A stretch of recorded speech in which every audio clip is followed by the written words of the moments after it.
Hi friends, তোমরা জানো কি হইছে? আমার ট্যাবে ভাইরাস ঢুকছে। আমার সব পর্ন, একটা পর্ন পাচ্ছি না। আমি দিনের পর দিন না খেয়ে টিফিনে টাকা জমা একটা নেট কিনা একটা পর্ন ডাউনলোড দিয়েছি। দেখবা টিফিন না খেতে খেতে আমার কি অবস্থা। দেখো আমি কত চিকন,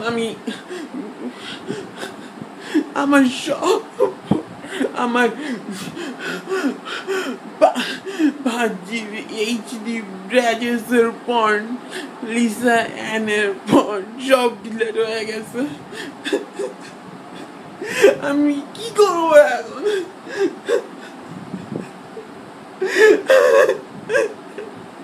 আমি কি করবো এখন? আমার এত পর্ন, আমার এত টাকার পর্ন, দিনের পর দিন না খেয়ে টিফিনে টাকা জমায় আমি নেট কিনছি।